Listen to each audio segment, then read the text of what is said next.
안녕하세요, 반갑습니다. 전현입니다. 오늘 해볼 얘기는 여러분들이 많이 궁금해하시는 것 중에 하나가, 아니 그럼 도대체 재현우 너는 어떤 식으로 상품을 소싱하냐, 이거를 궁금해하시는 분들이 많은 것 같아요. 저는 어떻게 상품을 소싱하길래 물건을 잘 파는 것이냐, 이런 식으로 물어보시는 분들이 많은 거죠. 그래서 이제 그거에 대해서 한번 이야기를 해보려고 하다 보니까 저도 이제 생각을 해봤어요. 영상을 찍기 전에 생각을 하니까 예전에 제가 상품 소싱하던 방법과 지금의 상품 소싱하는 방법이 많이 다르더라고요. 도대체 옛날과 지금은 어떤 식으로 상품 소싱하는 게 다른지까지를 설명을 드리면, 여러분들 이제 영상을 보시면서 그럼 나는 지금 제노의 옛날과 현재 이 과정 중에서 어디쯤에 속해 있구나, 이거를 아는 재미도 있지 않을까 해가지고 과거에 제가 상품 소싱하던 방법부터 현재는 어떻게 하고 있는지에 대해서 설명을 한번 드려보도록 할게요. 그럼 오늘 얘기를 한번 시작해 보도록 하겠습니다. 이 얘기를 하려면 제가 이제 2011년도에 처음으로 온라인 쇼핑몰이라는 것 자체에 몸을 담궜어요. 그러니까 발을 들였다고 하죠. 처음 이제 2011년도에 시작을 했는데, 그때로 이제 이 얘기가 거슬러 올라가야 돼요. 그러니까 저도 이제 온라인 사업 시작한 지가 이제 10년이 된 거죠. 10년이 넘어 이제 11년 차가 되고 있는데, 그때 당시부터 지금까지 변화했던 과정들이 쭉 있어요. 그래서 그걸 한번 이야기를 한번 해보도록 할게요. 제가 이제 2011년도에 처음 이제 온라인 쇼핑몰이라는 걸 열면서 처음에 이제 했던 품목이 홈 인테리어 제품 소품샵이었어요. 핸디메이드 샵이었는데요. 이불, 커튼, 쿠션 이런 것들을 제작해가지고 직접 이제 미싱으로 만들어서 판매한 그런 샵이었단 말이에요. 그렇다 보니까 그 당시만 하더라도 상품을 소싱한다는 개념 자체가 저도 아예 없었어요. 저도 아예 없어가지고 상품을 소싱하는 게 아니라 새로운 신제품을 만들어내야 되는, 그래서 이제 그 당시만 하더라도 패브릭, 그러니까 원단으로 만드는 제품들이었어가지고 동대문 시장을 계속 왔다 갔다 하면서 쿠션이라는 제품은 이 원단으로 만들면 이쁘지 않을까? 커튼을 이 원단으로 만들면 이쁘지 않을까? 이런 것들 이제 고민하고 다녔던 거죠. 이제 그렇게 하다가 사업이 점점 커지다 보니까 이불, 커튼, 쿠션 이런 것만 해가지고는 안 되겠는 거예요. 성장하는 샵들을 보니까 그런 것들 말고도 홈 인테리어 소품이라고 하면 저희는 패브릭 제품들만 주로 했지만 뭐 리빙용품일 수도 있는 거고, 거실용품 이런 것도 있을 수 있는 거고, 슈퍼커버 이런 게 있을 수도 있겠죠. 그런 인테리어 소품들도 있을 수 있고, 주방에 들어가는 주방용품일 수도 있고, 이런 모든 집에서 판매하는 것들을 같이 팔아야 되겠구나라는 생각을 했던 거예요. 그래서 이제 저도 처음 그 당시에만 하더라도 위탁 판매도 알아보게 되고, 뭐 사입 판매도 알아보게 되고, 이러면서 이제 도매처들을 막 뚫으러 다녔단 말이에요. 그렇게 하면서 위탁 판매 진행을 한번 해보기도 하고, 사입을 해가지고 직접 가져와서 판매도 해보고, 이런 것들 하면서 느꼈던 게 아무거나 가지고 오면 안 되는구나, 이런 걸 느꼈던 거예요. 위탁 판매 같은 경우야 내가 물건을 가져와서 판매를 하는 게 아니다 보니까 뭐 어떤 거 올려도 상관이 없더라고요. 이것저것 다 올려가지고 팔아봐도 상관이 없는데, 사입을 해가지고 가져오려고 하다 보니, 그러니까 재고를 가지고 물건을 팔려다 보니까 적어도 이제 몇 개 이상씩은 물건을 사가지고 와야 되잖아요. 돈을 들여가지고. 그러다 보니까 이게 품목이 하나, 두 개 이럴 땐 문제가 없었는데, 상품의 종류가 늘어나고 개수가 늘어나다 보니까 이게 감당할 수 없을 정도로 양이 많아지는 거예요. 예를 들어가지고 사입해가지고는 품목이 30가지다 라고 했을 때, 쇼핑몰에서 30개라고 하면 상품 종류는 되게 적은 거거든요. 그러니까 적어도 한 쇼핑몰에 몇백 개의 상품이 존재하니까 30개를 5개씩만 사와도 150개예요. 근데 개당 5,000원씩만 하더라도 한 75만 원 이렇게 되는 거죠. 그리고 쟁여놔야 되는 상품이 그 정도 숫자가 되는 거고, 그렇게 되니까 이게 이제 공간도 차지하고 돈도 들어가 있고 여러 가지로 힘든 거예요. 그러면서 처음 이제 그걸 느꼈죠. 아무거나 가져오면 안 되겠다. 사람들이 살만한 거를 가지고 와야겠다는 게 저도 이제 처음 생각이었어요.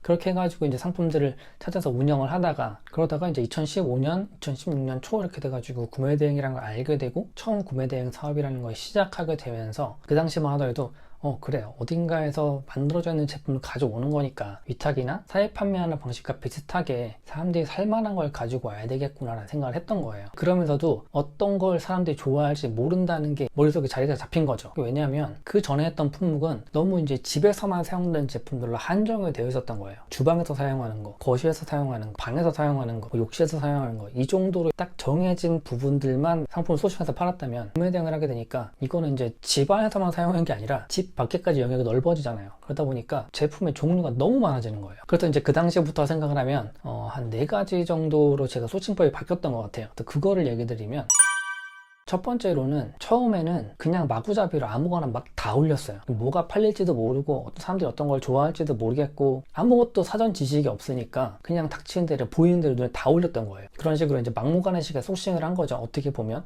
이게 이제 사람들이 요즘에 하는 방식으로 따지자면 뭐 대량 등록 같은 그런 느낌이었을 거예요.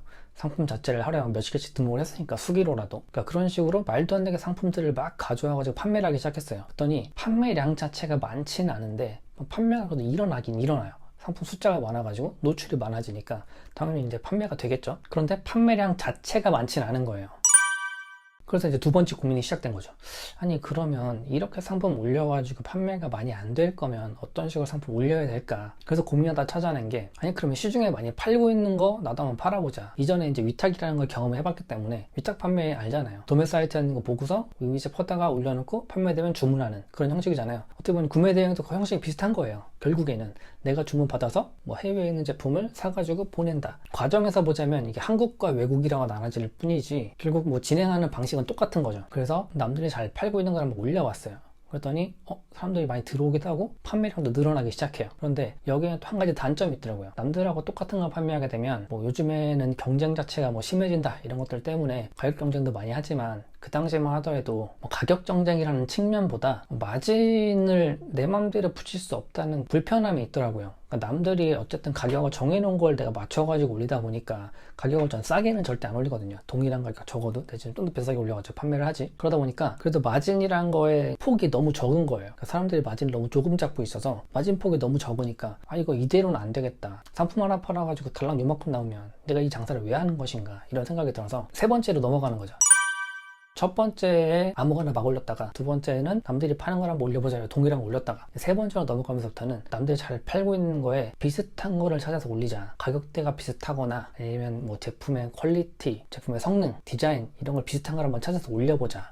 이런 식으로 갔던 거예요. 그랬더니 타오바오에도 정말 어마무시한 제품들이 많이 있죠. 생전에 뭐 듣도 보다 못한 제품들도 많고, 그러니까 네이버에 있는 물건들은 정말 이렇게 네이버에 물건이 적었나 싶을 정도로 타오바오 물건이 진짜 많더라고요. 그래서 이제 그런 식으로 찾아다니기 시작했어요. 비슷하게 노출을 시키고 뭐 약간의 뭐 광고비도 조금씩 써가지고 노출만 시켜보고 이런 식으로 노출하다 보니까 판매가 이루어지기 시작하는 거예요. 그런데 새로 이제 올리는 제품들은 기존하고 동일한 제품들이 아니다 보니까 가격을 똑같이 맞출 필요가 없고 비슷한 가격대에 형성할 필요가 없는 거예요. 그래서 뭐 조금 더 고가의 제품도 가져와서 등록을 해보고 조금 더 저가일 수도 있지만 마진이 괜찮은 제품도 등록을 해보고 그런 식으로 바뀌었던 거죠. 그렇게 이제 세 번째 방법으로 찾았던 게 국내에서 잘 팔리는 제품과 유사한 제품을 찾아서 한번 올려보자라는 게 세 번째 방법이었던 거예요. 그런데 그렇게 하다 보니까 너무 국내 제품들만 쳐다보게 되는 거예요. 국내 스토어만 돌아다니게 되고 국내 사이트만 뒤지고 다니게 되고 아마 여러분들 많은 분들이 대부분 이러고 계실 거예요. 내지는 두 번째처럼 남들하고 똑같은 거 팔겠다고 막 눈에 불 켜고 찾아다니시는 분들 많을 거고 근데 이러면 되게 힘들고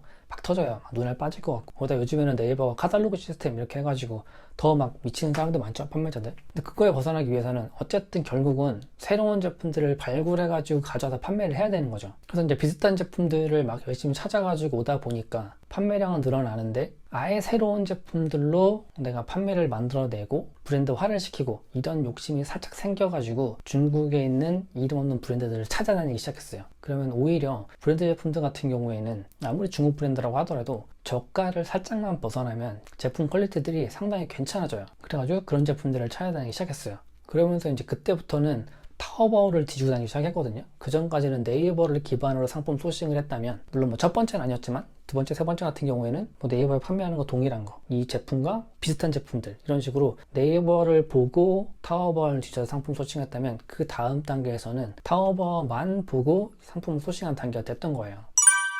근데 이제 이거에 대해서 어떻게 보면 조금 더 자세하게 설명을 하려고 했더니 내용이 너무 많아요.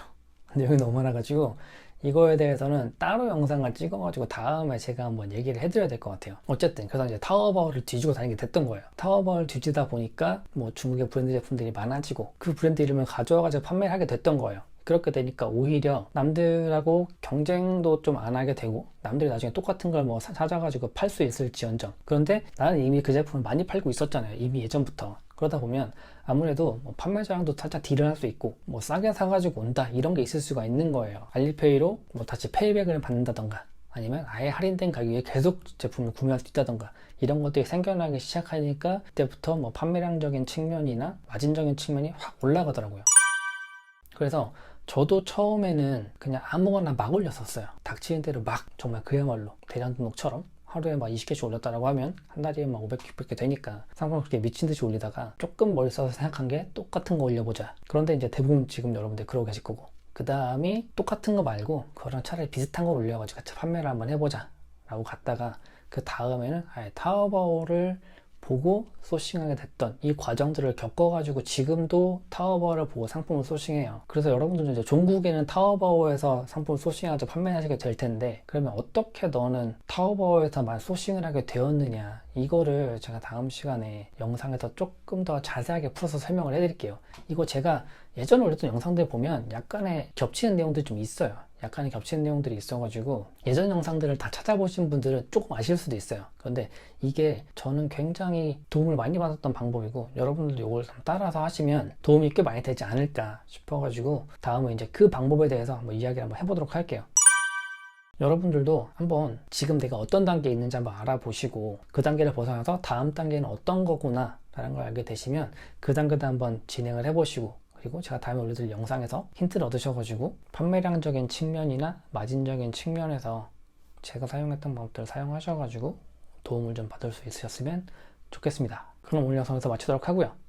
저는 또 다음 영상에서 찾아뵙도록 하겠습니다. 감사합니다.